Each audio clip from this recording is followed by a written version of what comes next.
Symptoms ചെയ്യാൻ തീരുമാനിക്കുന്നത് അത് എൻ്റെ ഫ്രണ്ട്, ചൈൽഡ്ഹുഡ് ഫ്രണ്ട് ഉണ്ട് നിതിൻ എന്ന് പറഞ്ഞ. നിതിനാണ് ആക്ച്വലി ഇതിൻ്റെ സ്ക്രീൻ പ്ലേ എഴുതിയേക്കുന്നത്. പുള്ളിയായിട്ട് ഞാൻ LKG തൊട്ട് ഡിഗ്രി വരെ ഒരുമിച്ച് പഠിച്ചതാണ്. അവൻ എന്നോട് 2-3 years ആയിട്ട് ഓരോരോ ഷോർട്ട് ഫിലിംസിൻ്റെ കഥ പറയുന്നുണ്ട്.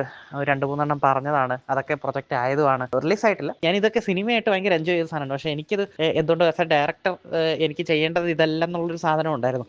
അപ്പോൾ പിന്നീട് ഞാൻ എൻ്റെ PGക്ക് ശേഷം ആക്ച്വലി ഇവൻ എന്നോടൊരു കഥ പറഞ്ഞു. അതായത് ഈ പടത്തിൻ്റെ ഏറ്റവും ക്രക്സ് എന്ന് പറയുന്നത് ഈ എലമെൻറ്റിലാണ് ഇതിൽ ചെയ്യാമെന്ന് തീരുമാനിക്കുന്നത്. അതായത് എനിക്ക് ഏറ്റവും ഇഷ്ടപ്പെട്ട കാര്യം ഇന്ന് നടന്നു, പക്ഷേ ഞാൻ നാളെ മരിക്കും.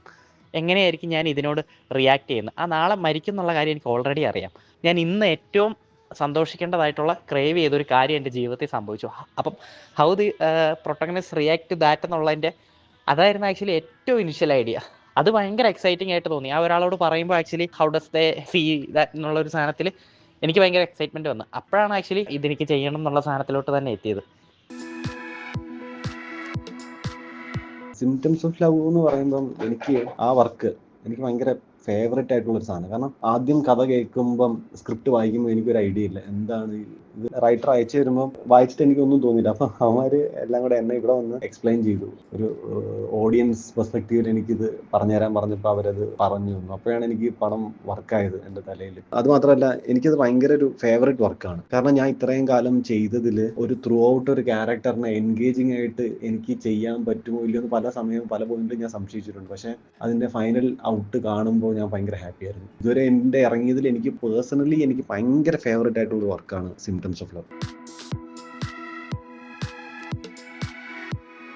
ഷോട്ടിൻ്റെ ചോയ്സുകളെ പറ്റി സത്യം പറഞ്ഞാൽ നമ്മൾ കുറേ വൈറ്റ് ഷോട്ടും സ്റ്റാറ്റിക്കും ഒക്കെ യൂസ് ചെയ്തേക്കുന്നത് ഇപ്പം ക്യാരക്ടറിൻ്റെ ഒരു ഐസൊലേഷൻ പരിപാടിയും ഒക്കെ കാണിക്കാൻ വേണ്ടി തന്നെയാണ്. എൻ്റെ സിനിമാറ്റോഗ്രഫി ചെയ്തിരിക്കുന്നത് ടോബിയാണ്. ടോബി ആക്ച്വലി കേരനാരായണയിൽ സിനിമാറ്റോഗ്രഫി പഠിച്ചുകൊണ്ടിരിക്കുന്ന ആളാണ്. പുള്ളി actually more than a DOP ഈ പടത്തിന് വേണ്ടി കോൺട്രിബ്യൂട്ട് ചെയ്തിട്ടുണ്ട് start to end. Too much conversation oriented ആയിട്ടുള്ള ഒരു പടമാണ്. ക്യാരക്ടറിൻ്റെ ഒരു ഇമോഷണൽ ട്രജക്ടറി നോക്കി തന്നെയാണ് ആക്ച്വലി എല്ലാ ഷോർട്ട് ചോയ്സും ഡിസൈൻ ചെയ്തിരുന്നത്. എല്ലാം ആക്ച്വലി നമ്മൾ പ്രോപ്പറായിട്ട് പ്രിയിലിരുന്ന് തന്നെ കറക്റ്റ് ഷോർട്ട് ഡിവിഷൻ എല്ലാം ചെയ്തിട്ട് തന്നെയാണ് ഷൂട്ട് ചെയ്യാൻ പോയതും എല്ലാം. എബിയെ ഞാൻ പ്രണയം ഒരുപാട് ആഗ്രഹിച്ച ഒരാളാണ്. എന്നാൽ പ്രണയത്തിലേക്ക് എത്തിപ്പെടാനുള്ള ഒരു വാക്ചാതുര്യമോ ഒന്നുമില്ലാത്ത ഒരു ആളായിട്ടാണ് ഞാൻ എബിയെ കാണുന്നത്. എബിക്ക് ഒരുപക്ഷെ ഇങ്ങനെ ഓപ്പോസിറ്റ് ജെൻഡറിനോട് സംസാരിക്കുമ്പോൾ തന്നെ അവന് ആ ഒരു ബുദ്ധിമുട്ടും ടെൻഷനും ഒക്കെ ബിൽഡാവുന്ന ഒരാളാണ്. അതുകൊണ്ട് തന്നെ അവനൊരു റിലേഷനിലാവാൻ പറ്റുന്നില്ല. പക്ഷെ എന്നാൽ അതിയായ ആഗ്രഹമുള്ള ഒരാളാണ്. കാരണം കൂട്ടുകാർക്കൊക്കെ റിലേഷൻ ഉണ്ട്, അവരൊക്കെ ഇരുന്ന് ഫോൺ ചെയ്യുകയും ഡേറ്റിന് പോവുകയും ബാക്കിയുള്ളവർ ഇങ്ങനെ പ്രേമിച്ചും സ്നേഹിച്ചും നടക്കുന്നത് കാണുമ്പോൾ ഉണ്ടാവുന്ന അസൂയയും കുശുമ്പും ഒക്കെ ഉള്ള ആളാണ് എബി. അതിനപ്പുറമായിട്ട് എബിക്ക് ഒരു പ്രണയത്തിൽ എത്തിപ്പെടാനുള്ള ഒരു ആഗ്രഹമുള്ള ഒരാളാണ്.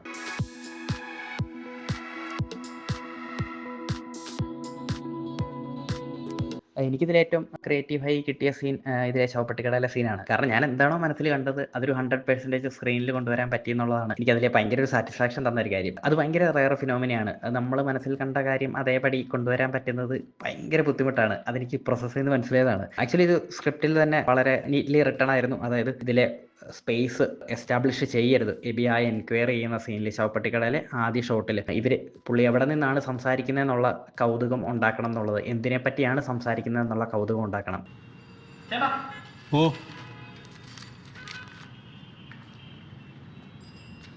എന്നിട്ട് ഇതിൻ്റെയൊക്കെ വില എങ്ങനെയാണ്? വില പല വിലയുണ്ട്. എന്നാലും അതായത് പെട്ടെന്ന് കാണുമ്പോൾ അതൊരു തുണിക്കടയിലാണോ അല്ലെങ്കിൽ ഒരു ചെരുപ്പ് കടയിലാണോ, പുള്ളി എന്തിനെ പറ്റിയാണ് സംസാരിക്കുന്നത് എന്നുള്ള കൗതുകമാണ് ഈ സീന്. ആ കൗതുകത്തിലാണ് നെക്സ്റ്റ് ഷോട്ട് വർക്കാകുന്നത്. അതായത് ഒരു ടോപ്പ് ആംഗിൾ വൈറ്റ് ഷോട്ടിൽ ഇയാൾ ശവപ്പെട്ടികൾക്കിടയിൽ നിൽക്കുന്ന എബി എന്ന് പറയുന്ന സാധനം കുറച്ച് നേരത്തേക്കാണെങ്കിലും നാലാൾ കാണുന്നതല്ലേ.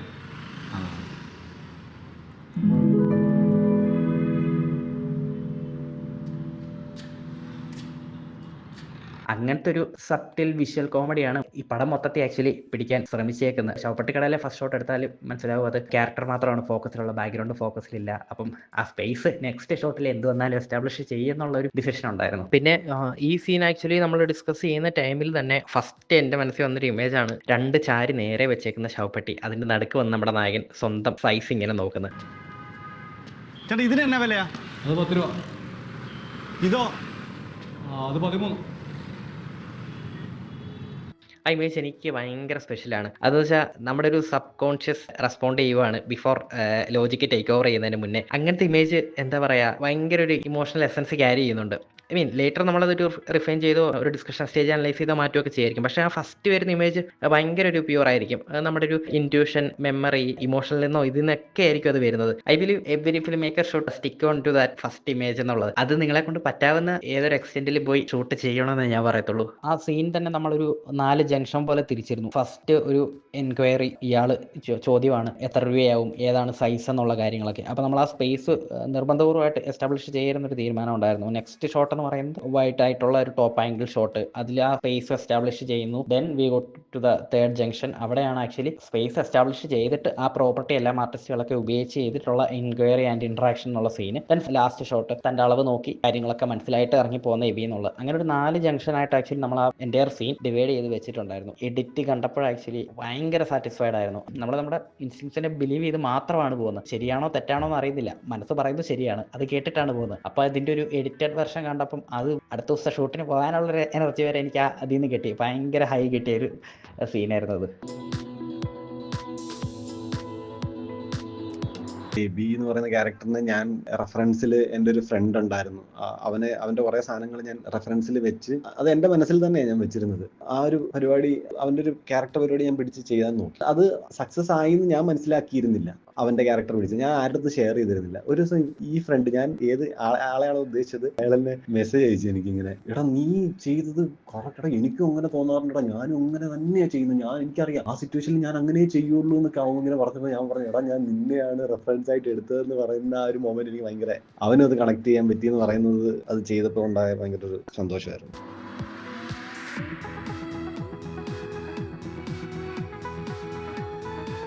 ഈ പടം മൊത്തത്തിൽ നമ്മളൊരു 45 ഡേയ്സ് അടുത്ത് എഴുതിയിട്ടാണ് മൊത്തത്തിൽ ഒരു ഫൈനൽ പരിപാടിയായി. നിതിൻ റൈറ്റർ ആക്ച്വലി എന്നെ എല്ലാ ദിവസവും രാവിലെ വിളിക്കും. എന്നിട്ട് നമ്മൾ എഴുതിയ സീൻ ഡിസ്കസ് ചെയ്യും. ഞാൻ കുറച്ച് സജഷൻസ് പറയും. അപ്പോൾ അവൻ വേറെ കുറേ പുതിയ സജഷൻസ് പറയും. ആ ഡിസ്കഷൻ്റെ ഒരു ആകത്തുക മൊത്തത്തിൽ എടുത്തിട്ട് അതിൻ്റെ ഒരു റിഫൈൻഡ് വെർഷനായിട്ട് ആ സീൻ തന്നെ അവൻ എഴുതിക്കൊണ്ട് പിറ്റേ ദിവസം വരും. അപ്പോൾ അങ്ങനെയാണ് ഇതിൻ്റെ റൈറ്റിംഗ് പ്രോസസ്സ് നടന്നുകൊണ്ടിരുന്നത്. ഈ തിയേറ്റർ സീൻ എഴുതാൻ നേരം നമുക്ക് ഓൾറെഡി മൈൻഡിലുണ്ടായിരുന്നു നായകയുടെ ഫസ്റ്റ് മീറ്റപ്പാണ് അത്.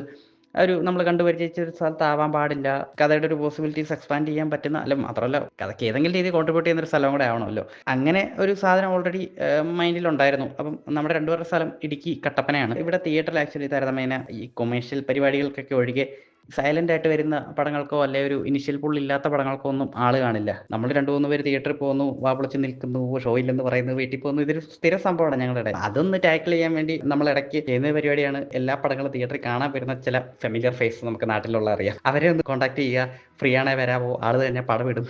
അപ്പം അങ്ങനെ വരുന്ന ഒരാൾക്കാരുണ്ട്. അത് മാത്രമല്ല ഒരു പരിചയമില്ലാത്ത ആൾക്കാരും അവിടെ കാണും. നമ്മൾ ഒരു 5-10 മിനിറ്റിന് വേണ്ടി സിനിമ ഇടുക എന്നുള്ളൊരു ചെറിയ മിഷന് വേണ്ടി ഒരു കളക്റ്റീവ് ആവുകയാണ് ഇവരുടെ കൂടെ. അത് ഭയങ്കര ഒരു രസമുള്ളൊരു പരിപാടിയാണ്. ഇതിലെ ഫസ്റ്റ് നായകനും നായികയും കാണുന്ന ഇൻട്രാക്ഷൻ യാദൃശ്യമാണ്. സോ ഇതിൻ്റെ ഒരു സെക്കൻഡ് ഇൻട്രാക്ഷൻ യാദൃശ്യമാകാൻ പാടില്ല. There should be a reason to meet എന്നുണ്ടായിരുന്നു. അപ്പം അങ്ങനെ നമ്മുടെ ഒരു കോമൺ കോസ് ഉണ്ടാവണം ഇവർക്കിടയിൽ. അങ്ങനെയാണ് ആ തിയേറ്റർ സീനിലോട്ട് എത്തിയത്.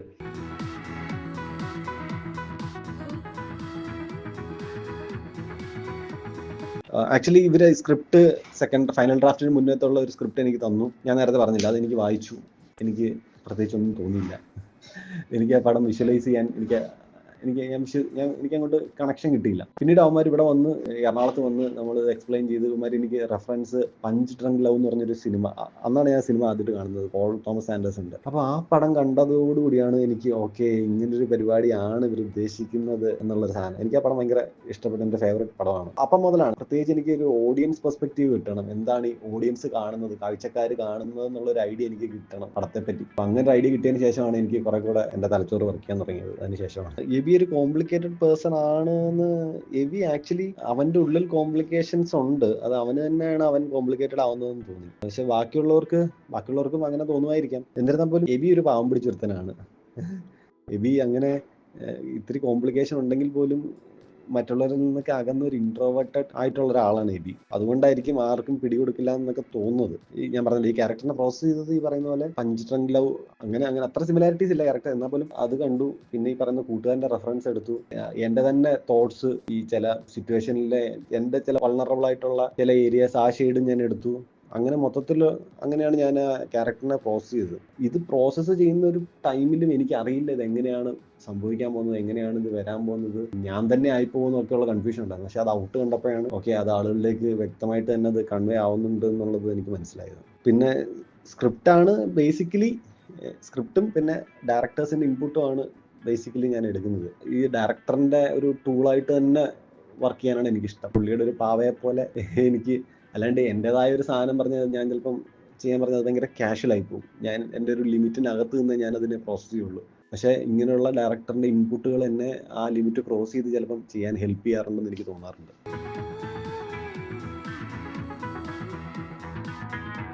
നമ്മൾ എറണാകുളത്ത് സരിതാ സംഗീതമായിരുന്നു ഷൂട്ട് പ്ലാൻ ചെയ്തിരുന്നത്. നൈറ്റ് ഷൂട്ടായിരുന്നു. അപ്പോൾ നമ്മൾ ഈവനിങ് വേറെ സീൻസ് കാക്കനാട് ഷൂട്ട് ചെയ്തുകൊണ്ടിരിക്കുകയാണ്. അപ്പോൾ എന്തൊക്കെയോ കാരണം കൊണ്ട് ഷൂട്ടിംഗ് ഇങ്ങനെ ഡിലേ ആയിക്കൊണ്ട് പോയിക്കൊണ്ട് ഭയങ്കര താമസിച്ച് പോയിക്കൊണ്ടിരിക്കുകയാണ്. അപ്പോൾ ഞാൻ വെറുതെ ഒന്ന് ഫേസ്ബുക്ക് സ്ക്രോൾ ചെയ്തുകൊണ്ടിരുന്നപ്പം സരിതയിൽ അവിടെ ഒരു തീപിടുത്തം, അതായത് അവിടെ ഒരു വേറൊരു പടത്തിൻ്റെ ഷൂട്ടിംഗ് ഉണ്ടായിരുന്നു. അതിൻ്റെ ഒരു യൂണിറ്റ് വണ്ടി തീ പിടിച്ച് അവിടെ കത്തിക്കൊണ്ടിരിക്കുകയാണ്. ഞാൻ ഒന്നും കൂടെ ഒന്ന് സൂക്ഷിച്ച് നോക്കിയപ്പം എക്സാക്റ്റ് എൻ്റെ ലൊക്കേഷൻ ഏതാണോ അവിടെയാണ് ഈ വണ്ടി തീ പിടിച്ച് കത്തിക്കൊണ്ടിരിക്കുന്നത്.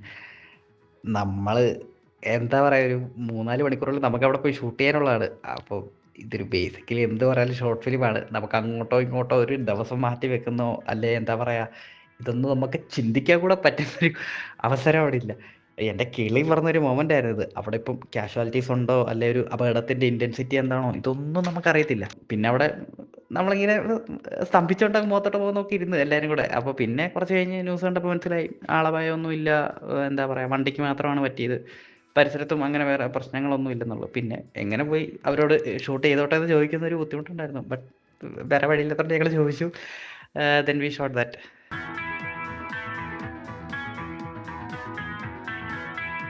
സിംറ്റംസ് ഓഫ് ലവിൻ്റെ എൻഡിങ് സന്തോഷകരമായ ഒരു എൻഡിങ് ആണെന്നാണ് എനിക്ക് ഇതുവരെ കിട്ടിയ ഫീഡ്ബാക്സ് നല്ല എനിക്ക് മനസ്സിലായിട്ടുള്ളത്. ഞാനും അങ്ങനെ ഒരു പോസിറ്റീവായിട്ടുള്ളൊരു കാര്യം നടക്കട്ടെ എന്നുള്ള സാധനത്തിൽ തന്നെയാണ് ഞാനും അത് വിശ്വസിക്കുന്നത്. Major recognition IDSFK short fiction non competition selection ഉണ്ടായിരുന്നു തവണ. അതൊരു ഫിനോമിനൽ എക്സ്പീരിയൻസ് ആയിരുന്നു. നമുക്കൊരു പാക്ഡ് ഓഡിയൻസ്, ആൾക്കാരെല്ലാം നിലത്തിരുന്നാണ് കണ്ടത്. അതൊരു നമ്മളൊരു തിയേറ്ററിൽ ടിക്കറ്റ് എടുത്ത് പടം കാണുന്ന ഒരു ആംബിയൻസിൽ, ഐ മീൻ നമ്മൾ വിചാരിക്കാത്തൊരു സ്ഥലത്ത് കയ്യടി വരുന്നു, ആൾക്കാരെ എൻ്റർടൈൻഡ് ആകുന്നു, ചിരിക്കുന്നു. അതൊരിക്കലും നമ്മൾ ഒരു പോയിന്റിലും ആക്ച്വലി വിചാരിക്കാത്ത ഒരു മൊമെൻ്റ് ആയിരുന്നു അത്. ഇത് ചെയ്യുമ്പോഴോ ഒന്നും അങ്ങനെ നമുക്കൊരു തിയേറ്റർ കിട്ടും, അവിടെ ഇങ്ങനെ ഒരു പാക്ഡ് ഓഡിയൻസിൻ്റെ ഇടയ്ക്ക് സ്ക്രീൻ ചെയ്യാൻ പറ്റുമെന്ന് വിചാരിച്ചിട്ടേ ഇല്ല. അതൊരു സർറിയൽ മൊമെൻ്റ് ആയിരുന്നു. ജീവിതത്തിലെ ഒരു ലൈഫ് ടൈം എക്സ്പീരിയൻസ് ആയിട്ട് തന്നെയാണ് എനിക്ക് തോന്നിയത്. പിന്നെ യൂട്യൂബിൽ ഇറങ്ങിയ ശേഷം നെക്സ്റ്റ് ഡേ ലിജോസ് പല്ലിശ്ശേരി വിളിച്ചിരുന്നു, പുള്ളി സംസാരിച്ചു. പിന്നെ അതിൻ്റെ നെക്സ്റ്റ് ഡേ സൗബിൻ വിളിച്ചിരുന്നു, സൗബിൻ 2 വട്ടം കണ്ടെന്നൊക്കെ പറഞ്ഞു. സൗബിൻ ഒരു 1/2 മണിക്കൂർ എടുത്ത് സംസാരിച്ചു. പിന്നെ എനിക്ക് പേഴ്സണലി ഏറ്റവും വലിയ റിവാർഡെന്ന് ഞാൻ കൂട്ടുന്നത് ഇത് ഭാവന സ്റ്റുഡിയോസ് അവരുടെ ചാനൽ റിലീസാക്കി എന്നുള്ളതാണ്. കാരണം ഞാൻ ഐഡിയലായിട്ട് കാണുന്ന ഒരാളാണ് ശ്യാം പുഷ്കരൻ. ആളുടെ പ്രൊഡക്ഷൻ കമ്പനിയുടെ ചാനലിൽ ഇറക്കാൻ പറ്റുക എന്നുള്ളതാണ് the most rewarding thing from this short film എന്ന് ഞാൻ കണക്കാക്കുന്നത്. ഇൻസ്പയർ ചെയ്തിട്ടുള്ള film makers Tarantino, Fincher, Dileesh Pothan, Paul Thomas Anderson, Lijo Pallissery. Favourite actors കുറേ ആളുകളുണ്ട്. എന്നാൽ പോലും കമലഹാസൻ, MS ഭാസ്കർ, നസറുദ്ദീൻ ഷാ, ഒടുവിലുണ്ണി കൃഷ്ണൻ, തിലകൻ, ഇവരെയൊക്കെയാണ്. ഇതിന് മുന്നേയൊക്കെ ചോദിച്ചാൽ മമ്മൂട്ടി, മോഹൻലാൽ എന്നൊക്കെ പറയുമെങ്കിലും പക്ഷേ പിന്നീട് കുറേ സിനിമകളും പണ്ട് കാണാത്ത സിനിമകളൊക്കെ പിന്നീടൊക്കെ എടുത്തു വെച്ച് കാണുമ്പോൾ എനിക്ക് ഇവരെയൊക്കെ ഭയങ്കര ലെജൻഡറി ആക്ടേഴ്സായിട്ട് ആണ് അവർ, അങ്ങനെ തന്നെയാണ്. പക്ഷേ എനിക്ക് അവരോട് കൂടുതൽ ഇഷ്ടം തോന്നിയത് പിന്നീട് ഈ ഒരു അഭിനയം പഠിക്കാൻ തുടങ്ങിയതിന് ശേഷവും ആളുകളൊക്കെ റെഫറൻസ് പറയാൻ തുടങ്ങുമ്പോഴാണ് ഇവരെയൊക്കെ ആക്ച്വലി ശ്രദ്ധിച്ച് തുടങ്ങുന്നത്. അതിനു മുന്നേയൊക്കെ ഇവരെ ഇഷ്ടമാണെങ്കിൽ പോലും ഇവരെ ഇത്ര നാൾ കാണാത്തൊരു പെർസ്പെക്റ്റീവിൽ ഇവരുടെ അഭിനയമൊക്കെ കാണുമ്പോൾ എനിക്ക് കിട്ടിയൊരു ഹൈ പിന്നീടാണ്. ഫേവറേറ്റ് 5 ഫിലിം റെക്കമെൻഡേഷൻ റാൻഡമായിട്ട് പറയുന്നതാണ്. Another round, silence of the lamb, eyes wide shut, Polytechnique Denis വില്ലനോവിൻ്റെ, ദെൻ റിസർവോയർ ഡോഗ്സ്. ഇത് ഞാൻ ഈ ഇടയ്ക്ക് കണ്ടതിൽ വെച്ചിട്ടാണ് ഞാൻ ഇത് റെക്കമെൻഡ് ചെയ്യുന്നത്. One cut off the dead എന്ന് പറഞ്ഞൊരു സിനിമ. കുറച്ചു നേരം എടുക്കും നമ്മൾ എന്താണ് ഇത് പടം എന്ന് മനസ്സിലാക്കാൻ. അത് ഭയങ്കര രസമുള്ളൊരു പടമായിട്ട് എനിക്ക് തോന്നി. പിന്നെ ഈ സിംറ്റംസ് ഓഫ് ലവിന് റെഫറൻസ് എന്ന പഞ്ച് ലവ് അതും അപ്പോഴാണ് കാണുന്നത്. അതും ഗംഭീര പടമായിരുന്നു. പിന്നെ പ്ലേസ് ബിയോണ്ട് ദ പൈൻസ് എന്ന് പറഞ്ഞൊരു പടം, സ്ഫടികം, വടച്ചെന്നൈ, ഇതൊക്കെയാണ് റെക്കമെൻഡ് ചെയ്യുന്ന പടങ്ങൾ.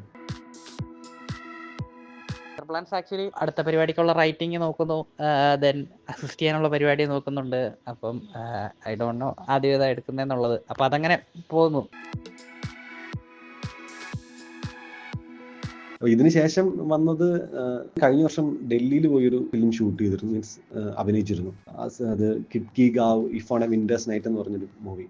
അതിപ്പം കഴിഞ്ഞ മാസം ബുസാൻ ഫിലിം ഫെസ്റ്റിവലിൽ പോയി അവാർഡ് അടിച്ചിരുന്നു. അതിനെയും നമ്മുടെ കേരളത്തിലെയും ഇന്ത്യയിലെയും ഫെസ്റ്റിവലിലേക്ക് വരുമ്പോൾ അതാണ് വരാനുള്ളൊരു സാധനം. അത് IFFK ചിലപ്പോൾ ഉണ്ടാവും എന്ന് ഞാൻ വിചാരിക്കുന്നു. ഞങ്ങൾ ഇൻസ്റ്റിറ്റ്യൂട്ടിലെ ഫ്രണ്ട്സ് തന്നെ ഞങ്ങൾ തന്നെ പ്രൊഡ്യൂസ് ചെയ്ത് ഒരു പടം. അതും IFFK അയച്ചിട്ടുണ്ട്. ഒരു പോസ്റ്റ് വർക്കിലിരിക്കുകയാണ് ഇപ്പം. അതിൻ്റെ ഒരു ഫൈനൽ പ്രോസസ്സിലിരിക്കുകയാണ്. പിന്നെ കുറച്ച് ഷോർട്ട് ഫിലിം ഇറങ്ങാനുണ്ട്. പിന്നെ ഈ വർക്കിന് ശേഷം ഒരുപാട് ഷോർട്ട് ഫിലിമിൻ്റെ കഥകളൊക്കെ എനിക്ക് കുറേ വരാൻ തുടങ്ങി. പിന്നെ ഇത് റിലീസായി 2 ദിവസം കഴിയുമ്പോൾ സൗബിൻ ഷായർ വിളിച്ച് ഇങ്ങനെ സംസാരിച്ചു എൻ്റെ അടുത്ത്. അതാണ് ഇതിനകത്ത് എനിക്ക് ഏറ്റവും ഹൈ കിട്ടിയ ഒരു മൊമെന്റ്. പുള്ളി എന്നോട് ഒരു 10-20 മിനിറ്റോളം സംസാരിച്ചു ഫ്യൂച്ചർ പരിപാടികളെ പറ്റിയും ഒക്കെ. അപ്പം അതാണ് മറ്റൊരു ഹൈ.